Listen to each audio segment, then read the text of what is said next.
जाएंगे W letter के word, और यहाँ पे हमारे सिनोनिम्स चल रहे हैं, और ये है ल्यूसेंट की बुक। तो यहाँ पे हमारा पहला वर्ड है कि वॉचमैन, और वॉचमैन को हम लोग सभी लोग जानते हैं, वॉचमैन हमारी बिल्डिंग के बाहर होता है, यानी कि पहरेदार या रखवाला, यानी कि केयर टेकर। केयर टेकर को जैसे मम्मी पापा हैं वो भी केयर टेकर होते हैं, लेकिन यहाँ पे जो देखभाल करता है उस हिसाब से लिया गया है कस्टोडियन, की कस्टडी दी जाती है। कस्टडी होती है कि आप लोगों की कस्टडी किसको दी जा रही है, यहाँ पे कस्टडी से कस्टोडियन बना है।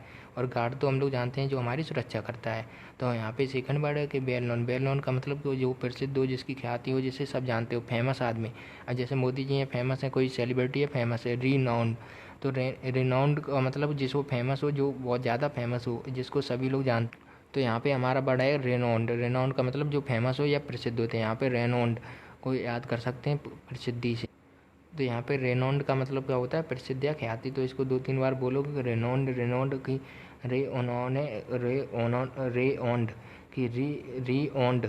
ओन्ड का मतलब क्या होता है कि हमने ये चीज़ मिल गई, हम लोगों को प्रसिद्धि मिल गई, प्रसिद्ध हो गए, कि रे ओन्ड, उनको प्रसिद्धि मिल गई। वेल होलसम का मतलब क्या होता है, लाभदायक, एडवांटेजियस। होलसम, होलसम का मतलब एक तरीके से पूरी चीज़ है कि ये कैसी है, लाभदायक है, ये हम लोगों के लिए बहुत अच्छी है, खुश अच्छी चीज़ है, लाभदायक है, तो होलसम हो गया। और यहाँ पे सेकंड वर्ड है एडवांटेजियस। तो जिसमें ओ यू एस आता है वो क्या होता है कि वो एडजेक्टिव होता है। यहाँ पे एडजेक्टिव भी ज़्यादा वर्ड है, होलसम भी एडजेक्टिव है। बेनिफिशियल, बेनिफिशियल का मतलब क्या है कि ये आपके लिए लाभदायक होगी। वर्दी, यहाँ पे वर्दी, वर्दी का मतलब कि ये लाभदायक है। वर्दी, वर्दी एक तरीके से, वर्दी को हम वर्दी से याद कर सकते हैं कि वर्दी हम लोगों को मिल जाएगी तो हम लोगों के लिए क्या होगी, लाभदायक होगी। उस हिसाब से ध्यान रख सकते हैं कि वर्दी हम लोगों के लिए लाभदायक होगी। नेक्स्ट वर्ड है कि वर्ल्ड वाइड। वर्ल्ड वाइड का मतलब क्या होता है कि पूरे विश्व संसार में सब कुछ जानता हो तो उसे वर्ल्ड वाइड बोलते हैं, कि ये जनरल है, ग्लोबल है। ग्लोबल हम लोग वर्ड बहुत सुनते हैं कि ये ग्लोबल है। ग्लोबल का मतलब कि पूरी दुनिया में इस चीज़ को जाना जाता है। इंटरनेशनल, इंटरनेशनल का मतलब जो इंटरनेशनल वर्ल्ड कप होते हैं कि मतलब पूरे विश्व की बात हो रही है। इंटरनेशनल का मतलब पूरे विश्व की। यूनिवर्स का मतलब पूरे, यूनिवर्सल का मतलब भी पूरे वर्ष विश्व की बात हो रही है। अब आते हैं रेसल। रेसल का मतलब क्या होता है, कुश्ती लड़ना या मल्ल युद्ध। तो हम लोग भी जानते हैं कि रेसल, रेसल का मतलब क्या होता है, रेसलर वगैरह होते हैं जो क्या करते हैं, लड़ाई वगैरह करते हैं। रेसलिंग होती है कि नहीं, तो यहाँ पे रेसल वही है। रेसल का मतलब बैटल, रेसलिंग हो रही, रेसलर लोग लड़ते हैं। WWE कुछ लोगों ने देखा होगा टीवी वगैरह पे, क्या होता है, WWE होता है। तो यहाँ पे वही वाला है, रेसल। नेक्स्ट वर्ड क्या है कि बैटल। बैटल क्या होता है कि जो युद्ध होते हैं, जो युद्ध होते हैं हम लोगों के, वो क्या होते हैं, बैटल होते हैं।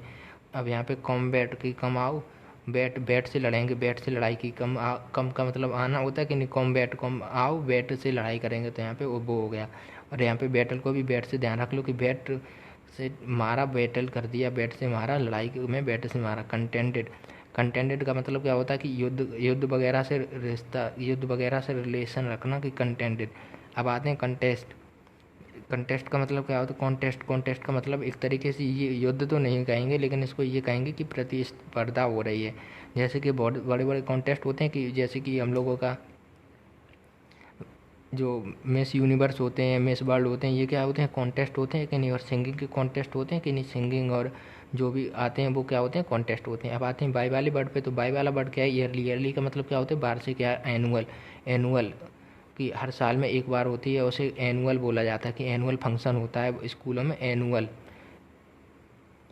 ये नल एक साल में एक बार पानी देता है, तो ये क्या है, एनुअल है। एनुअल ऐसे ध्यान रख सकते हैं। पर एनम, पर एनम पूछा जाता है, पर एनम कि तुम्हारी रुपए कितने पर एनम है, कि तुम्हारे मम्मी पापा की इनकम पूछी जाएगी तो हमेशा पूछा जाएगी पर एनम, तुम्हारी मम्मी पापा की इनकम क्या है, कि पर एनम।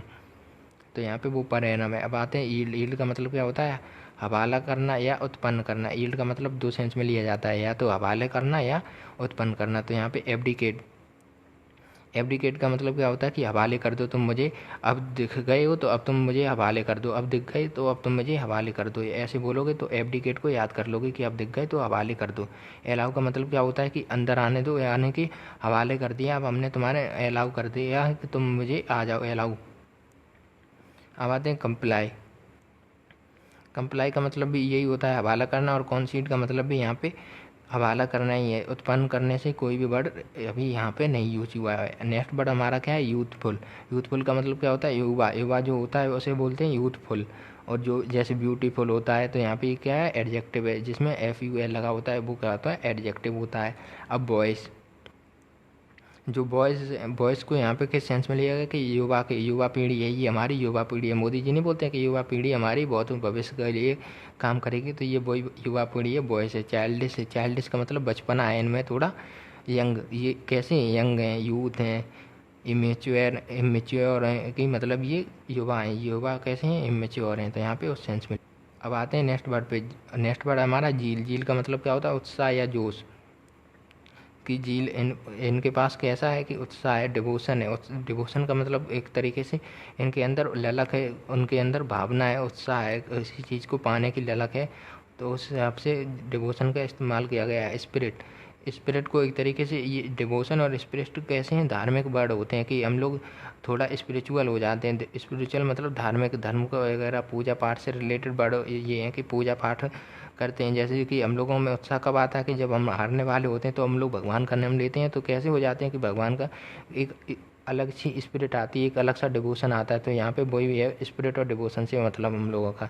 झील आया तो जेस्ट भी। झील और जेस्ट दोनों सिनोनिम होते हैं, ये बहुत यूजफुल है। ये जेड में हमेशा पूछा जाएगा तो जेड में ये जरूर दिख जाएगा, झील और जेस्ट। तो ऐसे ध्यान रख सकते हैं। जे सेड बहुत उत्साही हैं, जे सेड बहुत उत्साही हैं। जब ये बोलोगे ऐसे करके तो आप लोगों को थोड़ा बहुत आइडिया लग जाएगा और आप लोगों को याद भी रहेगा। अब आते हैं नेक्स्ट वर्ड पे, जेलस। जेलस का मतलब भी उत्साही ही होता है। तो झील से ही बन गया जेलस, मतलब उत्साही। डिवोटेड, डिवोशन का डिवोटेड ही है। और यहाँ पे नेक्स्ट वर्ड है ईगर। ईगर का मतलब क्या है? कि उसे बहुत ज़्यादा इच्छा है किसी चीज़ को पाने की, उसे बोलते हैं ईगर। ईगरनेस बोला जाता है कि बहुत ज़्यादा, बहुत बुरी तरीके से इच्छा होना। पैशनेट की तुम इस काम के लिए पैशनेट हो, कि तुम्हारे अंदर इस चीज़ के लिए उत्साह है, स्पिरिटेड हो। अब हमारा नेक्स्ट वर्ड क्या है? कि नेक्स्ट वर्ड है हमारा जेस्ट। जैनिथ। जैनिथ का मतलब क्या है? कि जैनिथ का मतलब होता है जो शीर्ष पे हो, ऊंचाई पे हो। ऊंचाई पे जैसे हम लोग यहाँ पे ऊंचाई पे हैं, तो ये क्या है? कि हम लोग जैनिथ पे हैं। किस पे हैं? जैनिथ पे हैं। अब मैं जैनिथ मतलब ऊपर होता है, यानी कि ऊंचा होता है। एपेक्स। कि एपेक्स क्या होता है? एपेक्स का मतलब जैसे कि जो बहुत ऊंचाई पर होता है वो एपेक्स होता है कि नहीं? एपेक्स। कि इसके पैक्स हैं, ये बहुत ऊंचाई पे जाएगा, ऐसे ध्यान रख सकते हैं। बॉडी बिल्डर से कह दिया कि इसके पैक्स हैं, ये ऊंचाई पे जाएगा। क्लाइमैक्स। पिक्चरों का क्लाइमैक्स होता है, तो यहाँ पे वो क्लाइमैक्स नहीं है, मतलब कि ये ऊंचाई पर है, उस हिसाब से लिया गया है। टॉप का मतलब क्या होता है? जो ऊपर हो। टॉप तो आप लोग खूब जानते हैं, क्लास में कौन टॉप करेगा, वही वाला टॉप है। यहाँ पे वर्टेक्स। वर्टेक्स एक तरीके से ट्रायंगल की भी वर्टेक्स हम लोगों से पूछी जाती है कि ये किनारी बताओ। किनारी का मतलब क्या है? वर्टेक्स का मतलब होता है किनारी। और जब तुम किसी चीज़ पे ऊपर पहुंच जाओगे, बिल्कुल किनारे पे पहुंच जाओगे, जैसे पहाड़ है, पहाड़ के किनारे पे पहुंच गए, मतलब ऊंचाई पे पहुंच गए, उस सेंस में यहाँ पे वर्टेक्स को इस्तेमाल किया गया है। अब आते हैं ऑप्टिमम। ऑप्टिमम का मतलब क्या होता है? कि बिल्कुल कम होना, कि बिल्कुल कम ही होना एक तरीके से। अब जैसे कि तुम अपने बिल्कुल शीर्ष पे पहुंच गए, क्योंकि तुम्हारा पूरा प्रिपेयर है सिलेबस, अब किसी चीज़ की कमी नहीं रह गई है, तो यहाँ पे ऑप्टिमम है। अब आते हैं जेस्ट। जेस्ट का मतलब क्या होता है? कि जो स्वाद में हो, स्वादिष्ट हो या आनंददायक हो, उसे जेस्ट बोला जाता है। कि ये बहुत अच्छा लग रहा है खाने में, बहुत मज़ेदार है। एपेटाइट। एपेटाइट का मतलब एपेटाइट क्या होता है? कि पेट को मन भाए, तो इसे एपेटाइट बोला जाएगा। अब यहाँ पे नेक्स्ट वर्ड हमारा है कि चार्म। चार्म का मतलब एक तरीके से सुंदर से भी लिया जाता है, कि तुम गुड लुकिंग हो, चार्मिंग हो। तो यहाँ पे वो वाला भी ले सकते हैं, लेकिन यहाँ पे स्वाद और स्वादिष्ट से लेंगे, कि स्वादिष्ट हो तुम, स्वादिष्ट हो कि बहुत चार्मिंग लग रहा है, खाने में भी बहुत अच्छा लग रहा है, तो उस हिसाब से लेंगे। इन्जॉयमेंट। इन्जॉयमेंट मतलब कि तुम इन्जॉय कर रहे हो, कि ये इन्जॉयबल है, जिसमें मज़ा आ रहा है, आनंद आ रहा है, हम लोगों को इन्जॉयमेंट हो रहा है। अब आते हैं नेक्स्ट पर कि फ्लेवर। ये इसका फ्लेवर अच्छा है। आइसक्रीम का फ्लेवर नहीं पूछते कि कौन से फ्लेवर की आइसक्रीम लोगे, तो यहाँ पे बहुत से लोगों को चॉकलेटी फ्लेवर के, बच्चों के लिए तो बहुत ही इम्पॉर्टेंट होती है चॉकलेट फ्लेवर की, वो लोग चॉकलेट फ्लेवर ही अच्छा लगता है, तो यहाँ पे वो स्वादिष्ट लगती है। तो वीडियो यहाँ पे ये हमारे कंप्लीट हो गए, वीडियो बंद करते हैं।